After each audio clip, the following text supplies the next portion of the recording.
I first learned about Rambam's views on anger many years ago from Dr. Bernie Steinberg, Zichrono Livracha, then executive director of Harvard Hillel, for whom his family is still in their Shloshim period. He died 3 weeks ago. Bernie was an extraordinary teacher and scholar, someone who exuded Heschel's concept of a text person, which is not to say I always agreed with him. I didn't, but I tend to follow the advice of Ben Zoma, Ezehu chacham halomed mikol adam, who is wise, the one who learns from everyone. Learning from wise people is an added bonus, and Bernie's wisdom was really something to behold. Some years after taking that shiur with him about Maimonides, the Rambam, and anger, I would interview for a job at Harvard Hillel, and my strongest memory from the interview process was when Dr. Steinberg, someone I did not know all that well, got me to cry while talking about my dead father. The surprise wasn't that I was grieving my dad. He had passed only months before. The surprise was that Bernie bothered to ask about him, and then probed my memories of him, and that he seemed genuinely interested in what I had to say. Maybe the biggest surprise was that while listening to me talk about my dad, Bernie cried too. What did I learn from Bernie Steinberg all those years ago? The Rambam wrote, "One should not be of angry disposition and be easily angered, nor should one be like a dead person who does not feel, but one should be in the middle." Rambam was an Aristotelian, so he's referring to the kind of golden mean concept. One should display anger only when the matter is serious enough to warrant it, in order to prevent the matter from recurring. In other words, Maimonides' primary concern about anger is not really about anger, it's about impulsivity. Anger is a natural human emotion. It's normal to get angry at times. Indeed, there's a lot to be angry about in this world. But when we allow anger, fear, and other strong protective emotions to dominate us, to pull us out of our heads and into our kishkes on a regular basis, we end up making lots of defensive, emotionally driven decisions. Sometimes this looks like snapping at a family member or friend. Sometimes it means withholding compassion when it's sorely needed. Sometimes it leads to mob violence, egged on by social media algorithms. Impulsivity can also spiral between individuals, inspiring retribution, which only begets further retribution. If you watch the Emmy Award-winning show Beef, you know what I'm talking about. What's terrific about the show is that its main characters are not monsters, though they do some monstrous things. They're flawed human beings, and we, the viewers, are forced to see at least some of ourselves in the many terrible choices that they make. But impulsivity, I would submit to you, is also destructive, even dangerous, when it leads to bad policy. And that's what I fear could be happening right now in Annapolis. This past week, we hosted what I thought was an incredibly powerful panel discussion as part of Youth Justice Shevat and Solidarity Week. The event was co-sponsored by Jews United for Justice and a dozen synagogues and Jewish organizations. Our own Evan Serpik and our Tzedek Beth Am team helped put this together. You can watch the recording of the evening on our YouTube channel if you like and didn't have an opportunity to be there the first time. Here at Beth Am in our social hall were Vinnie Schiraldi, Secretary of the Maryland Department of Juvenile Services, Maryland Public Defender Natasha Dartigue, Nate Bayless from the Annie Casey Foundation, and two returning citizens, Gordon Pack and Willie Hamilton, each of whom had been incarcerated as children and were released decades later.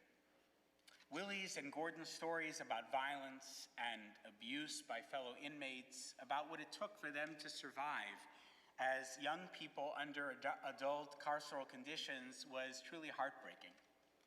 Did you know that Maryland automatically charges children as young as 14, 15, and 16 as adults for certain offenses? Maryland refers more children to adult court than California. a state 6 times our size. In fact, Maryland sends more young people to adult court based on offense type per capita than any other state except Alabama. It's not really the company I think we'd like to keep.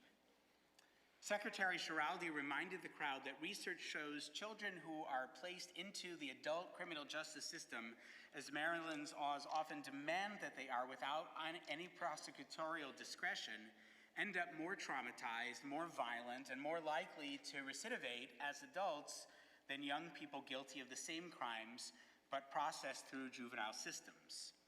Schiraldi also mentioned that when he was running the San Francisco-based Center on Juvenile and Criminal Justice, they commissioned a study about media portrayal of crime. The findings showed gross exaggerations in the media. For example, there was a 5-fold increase in reporting on homicides on ABC, NBC, CBS Evening News in the year 2000, when during that same time period, there was a 30% decline in homicides.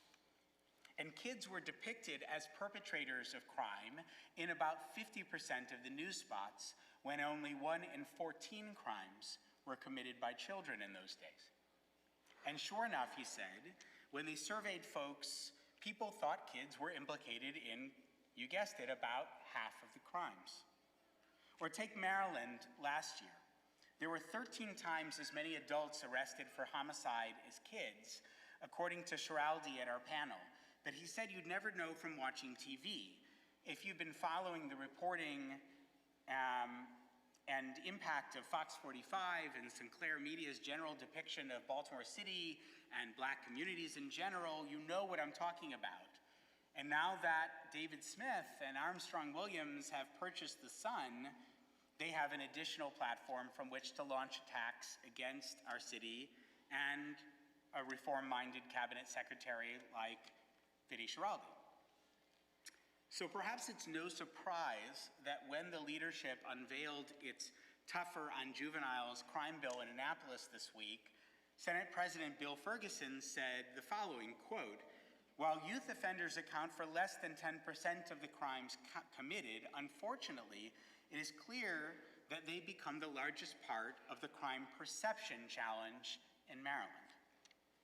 Which to my mind begs a question. If the problem is crime perception, if the problem is how we think about our youth, wouldn't courageous leadership in this moment challenge those false assumptions to help Maryland residents recalibrate perceptions to match reality?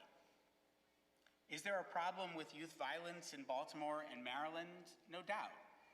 Do some kids do really terrible things? For sure. And Schiraldi said there need to be serious consequences when they do.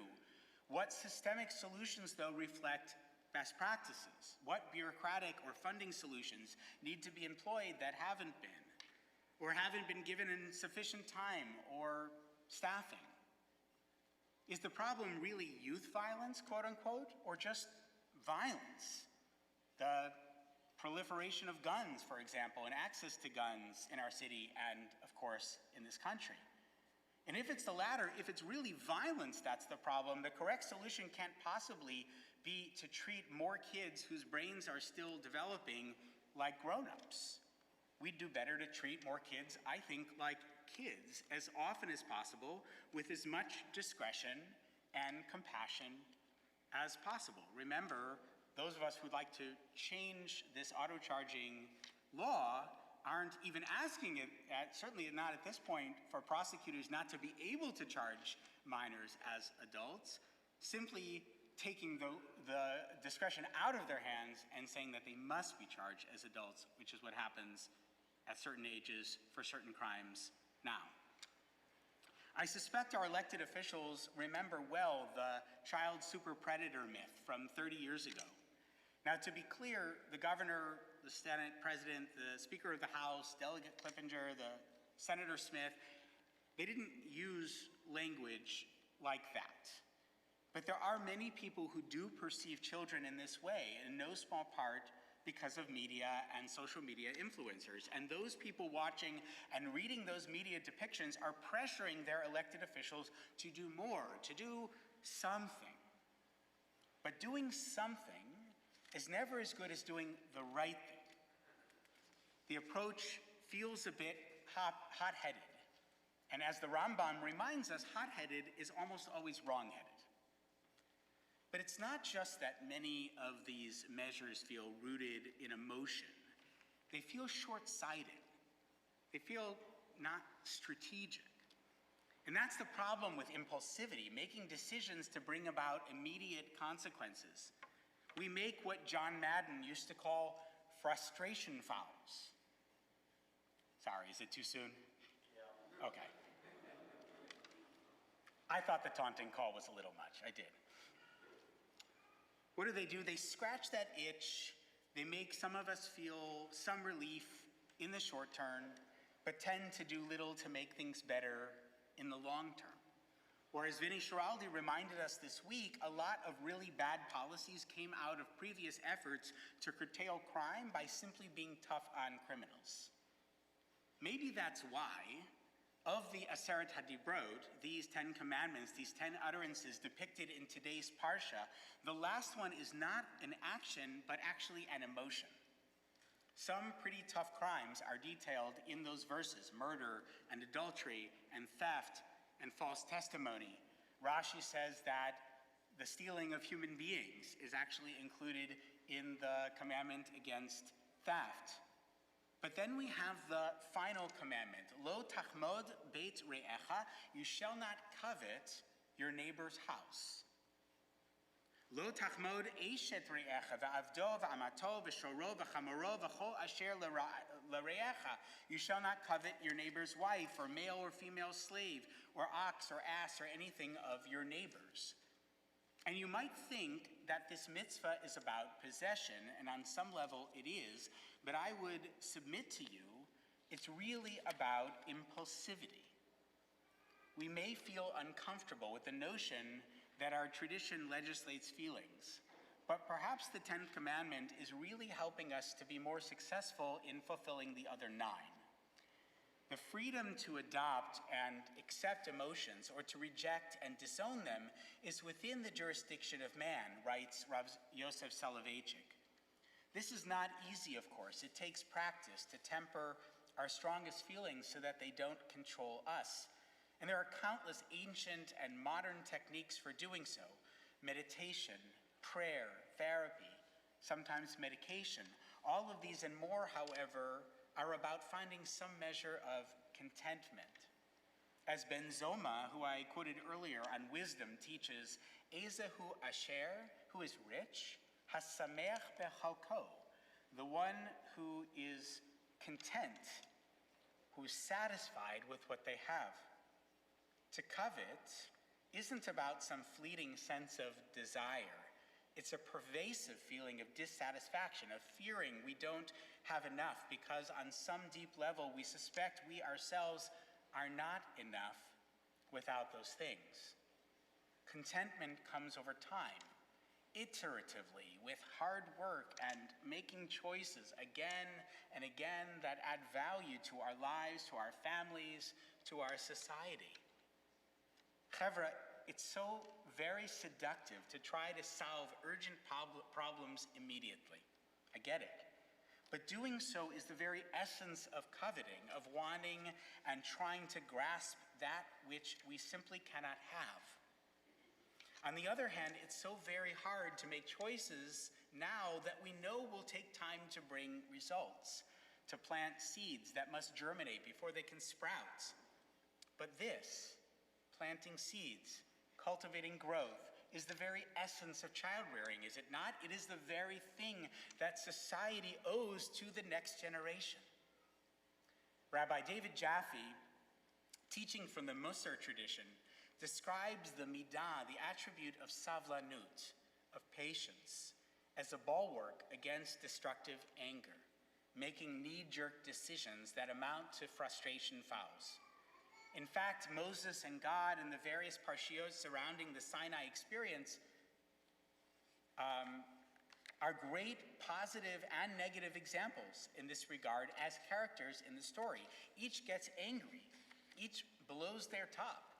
Each has moments of kind of talking the other down, allowing their interlocutor's hot anger to cool off, to become more constructive, their behavior less impulsive. When God is enraged by the golden calf, it's Moses who counsels patience. Remember your covenant with Abraham, with Isaac, and Jacob. Moses says, you love these people. Don't you remember? They're capable of becoming better. Take a breath. Don't give up on them. Jaffe writes, then a powerful thing happens. Instead of raging, God's anger cools and something new is created. Tshuva, repentance. Before this moment, there were only two possibilities, he writes, obedience and destruction. Connection at the moment of anger opened the possibility for something new, something born of love, which was the opportunity for repair and reconciliation. I don't know for sure why our elected officials see fit to roll back some of the protections that were put in place with the Juvenile Justice Reform Act of 2022. If I'm being charitable, some of it may be helpful tweaking or recalibration for better results. But an honest read of the legislation as it's currently proposed is hard to justify as anything other than reactionary and in some instances truly regressive. Honestly, we should be passing the Yes Act and removing the draconian practice of auto-charging minors as adults, but there's seemingly no political will to even give that a hearing this year. What does seem to be clear is that there's a gathering wind pushing our state away from productive policies and towards something deeply concerning. If you want to know more about how you can push back against those trends, watch the video from our session this past week, or log on to JUFJ's website for details about letter writing, advocacy opportunities, or consider attending another event tomorrow morning at 10:30 at Chizuk Emunah congregation, which is part of the series. I'll close with this. The verse just after the 10th commandment depicts our ancestors trembling in fear. The Torah reads, V'chol ha'am ro'im et ha'kolot ve'et ha'lapidim et kol shofar ve'et ha'har ashen ve'yar ha'am v'yanu'u v'yamdu merachok. All the people saw the thunder and the lightning, the blare of the horn and the mountain smoking. And when the people saw it, they fell back and they stood at a distance. Did you catch that? The people saw the thunder. The experience of Sinai was so disorienting, so overwhelming, that the people's senses were confused, so they stepped back in fear. You speak to us, they said to Moses, and we will obey. But let not God speak to us lest we die. We are a society in deep, deep fear right now. COVID damaged us in ways we're only beginning to understand, and it will probably take generations to sort out. There's deep disunity, rising hatred and xenophobia, political turmoil, terrorism, war, gathering illiberal forces here in Israel and around the world. And it's moments like this that lead to reductive and impulsive behavior. But it's exactly at times like this that we have to see holy possibilities, to remember our human capacity for tshuva, improvement, and growth. We may not all be Moseses. Most of us don't serve in Annapolis or City Hall, but that does not exempt us from holding those who do accountable to their higher purpose, to our higher calling. There's just too many lives at stake to be complacent while others are being seemingly impulsive. Adonai said to Moses, "Thus shall you say to the Israelites, you yourselves saw that I spoke to you from the very heavens." We're in it now. It's time to take a breath, calm our nerves, and climb the mountain. Shabbat Shalom.